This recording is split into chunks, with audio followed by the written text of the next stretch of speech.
Hi welcome to my channel. நம்ம போன வீடியோவில் வரலட்சுமி பூஜைக்கான ஷாப்பிங் வால் வீடியோ பார்த்துருந்தோம். இப்போ அதுக்கு அடுத்தபடியாக நம்ம கலசம், இந்த பூஜைக்கான முக்கியம் பங்கே வந்து கலசம் தான். அந்த கலசம் அமைக்கும் முறையை தான் நம்ம இப்போ பார்க்க போகிறோம். நீங்கள் கலசத்துக்கு பித்தளை, காப்பர், வெங்கலம் எதுனாலும் யூஸ் பண்ணலாம். சில்வர் கூட யூஸ் பண்ணலாம். சில்வர்னா வெள்ளி, ஆனால் ஸ்டெயின்லெஸ் ஸ்டீலில் யூஸ் பண்ணக்கூடாது. மண்ணும் வந்து யூஸ் பண்ணக்கூடாது. அதை தவிர்த்து நம்ம மற்ற எந்த உலோகத்துலனாலும் கலசம், செம்பு வந்து எடுத்துக்கலாம். அதுக்கப்புறமா சாரி, இது வந்து ஒரு டெமோ வீடியோன்றனால எனக்கு மாவிலை கிடைக்கல. மழை பெஞ்சிட்டதுனால வெளியே போய் பறிக்கவும் முடியலை. ஸோ அந்த மாவிலையே நீங்கள் வந்து பாவிச்சுக்கோங்க. அதே மாதிரி அகெயின் என்கிட்ட வாழை இலையும் இல்லை. ஸோ அதனால பித்தளை பிளேட் வந்து யூஸ் பண்ணியிருக்கேன். நம்ம கலசம் வைக்கிறதுக்கு முன்னாடி ஒரு வாழை இலையை எடுத்துக்கணும். அதில் நெல் இல்லைன்னா பச்சரிசி பருப்பிக்கணும். அப்படி வாழை இலை கிடைக்கலன்னா பிளேட்டு கூட வச்சுக்கலாம் பித்தளையில். அதுக்கு மேலே நம்ம வெத்தலை பாக்கு வைக்கணும். எனக்கு மழை பெஞ்சிட்டு இருந்தனால மதுரையில் வெத்தலை பாக்கு கூட பக்கத்தில் போய் வாங்க முடியலை. ஸோ இந்த லீஃபே நான் வெத்தலையாகவும் உங்களுக்கு வச்சு காமிச்சிருக்கேன். அது மேலே ஒரு கொட்டைப்பாக்கு வச்சுட்டு அந்த அரிசி மேலே கொஞ்சமாக மஞ்சள் குங்குமம் வந்து போட்டுக்கோங்க. அதுக்கப்புறமா கலசத்தை முன்னாடியே நல்லா சுத்தம் பண்ணிவிட்டு அதில் பொட்டு வந்து எத்தனை உங்கள் வழக்கப்படி வைப்பீங்களோ வச்சுக்கோங்க. நான் வந்து 3 சைடு வந்து வச்சுருந்தேன். அதுக்கப்புறமா 3 கைப்பிடி பச்சரிசி அம்மனை உள்ளன்போடு பிரார்த்திச்சு சேர்த்துக்கோங்க. அதில் பச்சை கற்பூரம், கிராம்பு 5, அதுக்கப்புறமா ஏலக்காய் வந்து 3 எடுத்திருக்கேன். அதுக்கப்புறமா கொட்டைப்பாக்கு 3, அதுக்கப்புறமா ஒரு குண்டு மஞ்சள், நீங்கள் விரலி மஞ்சளும் ஆட் பண்ணிக்கலாம், கஸ்தூரி மஞ்சள் கூட ஆட் பண்ணலாம். இது வந்து மாசிக்காய், நாட்டு மருந்து கடைகளில் கிடைக்கும், இது 1. அதுக்கப்புறமா ஜாதிக்காய், இது 1. ரெண்டையுமே ஆட் பண்ணணும் கண்டிப்பாக, மற்ற எது இருந்தாலும் இல்லைனாலும். அதுக்கப்புறமா அம்மன் ஒரு சுமங்கலின்றனால மஞ்சள் கயிறு, மஞ்சள் குங்குமம் வந்து சேர்த்துக்கணும். அதுக்கப்புறமா நாங்கள் எப்பயுமே வருஷம் கலசத்தில் இதெல்லாம் போடுவோம். இந்த 3 முக்கியமான பொருட்கள் இது நாங்கள் இயர்லி அப்படியே பண்ணிவிட்டு உங்கள் கேஷ் பாக்ஸில் வச்சிடலாம். அதுதான் இப்போ நாங்கள் ரிட்டன் யூஸ் பண்ணியிருக்கோம் இந்த இயருக்கு. இது எங்களுக்கு 3rd இயர் வரலட்சுமி பூஜா.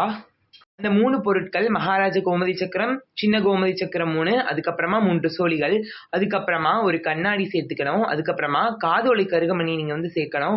அப்படி இல்லைன்னா கண்ணாடி வலையிலே உங்கள்கிட்ட இருக்குன்னா தட் இஸ் மோர் பெட்டர், அதுவும் சேர்த்துக்கணும். ஆனால் கண்ணாடி வலையிலே இருந்தாலும் காதோலை கருகமணியும் நீங்கள் சேர்க்கணும். எனக்கு கிடைக்கல, ஸோ வைக்கல. அதுக்கப்புறமா மாவிலை வந்து கலசத்தோட கழுத்தில் வைக்கணும் இல்லையா, அது வந்து ஒரு கொத்தா வைங்க, அதுதான் எப்பயுமே சிறப்பு.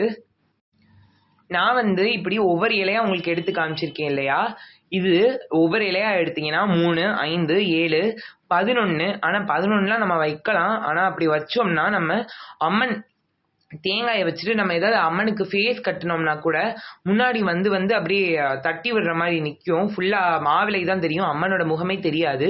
ஸோ 5 போதும். நம்ம வந்து தனித்தனியாக பிச்சு வைக்கிற மாதிரி இந்த இலையை 5 போதும். அதுக்கு மேலே வேணா மேக்ஸிமம் 7 நம்ம வந்து எடுத்துக்கலாம்.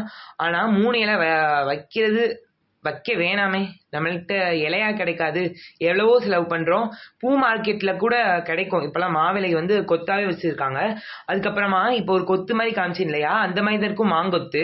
அந்த நான் வந்து இப்படி ஒவ்வொரு இலையாக உங்களுக்கு எடுத்து காமிச்சிருக்கேன் இல்லையா, இது ஒவ்வொரு இலையாக எடுத்தீங்கன்னா 3, 5, 7, 11. ஆனால் 11லாம் நம்ம வைக்கலாம். ஆனால் அப்படி வச்சோம்னா நம்ம அம்மன் தேங்காயை வச்சுட்டு நம்ம ஏதாவது அம்மனுக்கு ஃபேஸ் கட்டினோம்னா கூட முன்னாடி வந்து அப்படியே தட்டி விடுற மாதிரி நிற்கும். ஃபுல்லாக மாவிலை தான் தெரியும், அம்மனோட முகமே தெரியாது. ஸோ 5 போதும். நம்ம வந்து தனித்தனியாக பிச்சு வைக்கிற மாதிரி இந்த இலையை 5 போதும். அதுக்கு மேலே வேணா மேக்ஸிமம் 7 நம்ம வந்து எடுத்துக்கலாம். ஆனால் 3 இலை வைக்க வேணாமே, நம்மள்கிட்ட இலையா கிடைக்காது, எவ்வளவோ செலவு பண்ணுறோம். பூ மார்க்கெட்டில் கூட கிடைக்கும் இப்போலாம் மாவிலை வந்து கொத்தாவே வச்சுருக்காங்க. அதுக்கப்புறமா இப்போ ஒரு கொத்து மாதிரி காமிச்சேன் இல்லையா, அந்த மாதிரி தான் இருக்கும் மாங்கொத்து. அதுக்கப்புறமா ஒரு முக்கியமான இன்ஃபர்மேஷன், இது நிறைய பேருக்கு தெரிஞ்சிருக்க வாய்ப்பு இல்லை.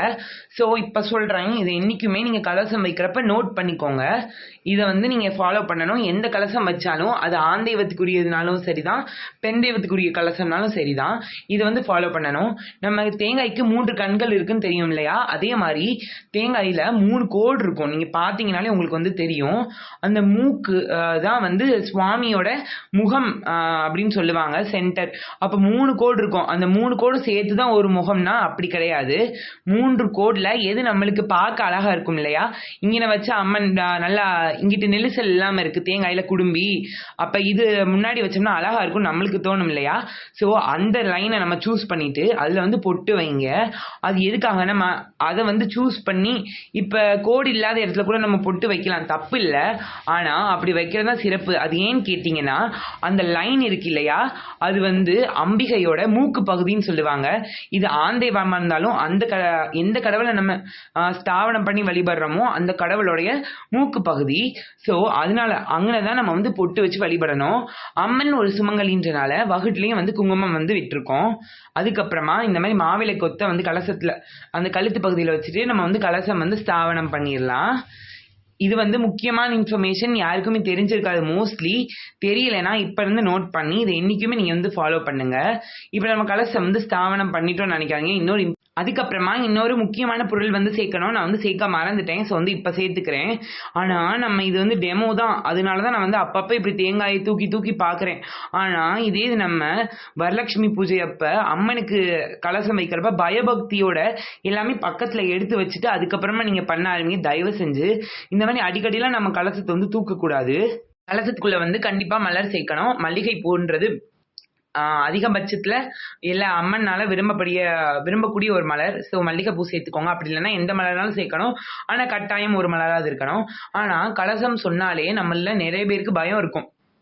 ஐயோ கலசமா, அந்த கலசத்துக்கு தேங்காய் அதுக்கேற்ற மாதிரி வாங்கணும், அந்த நூல்லாம் சுற்றுவாங்க, அந்த நூல்லாம் நம்மளுக்கு சுத்த தெரியாதுன்னு அதை போய் பக்கத்தில் பூசாரிங்க யார்ட்டையாவது கொடுத்து அது கட்டணுமான்லாம் நம்ம யோசிப்போம். ஆனால் அப்படிலாம் கட்டணுன்ற அவசியம் இல்லை. ஆனால் ஒரு பாயிண்ட் நோட் பண்ணிக்கோங்க, நான் அவசியம் இல்லைன்னு சொன்னது அந்த செக்குடு போட்ட மாதிரி கட்டுவாங்க இல்லையா, அந்த மாதிரி தான் நான் அவசியம் இல்லைன்னு சொன்னேன். ஆனால் நம்ம வந்து நம்ம கலசத்துக்கு வந்து இந்த மாதிரி கட்டணும்.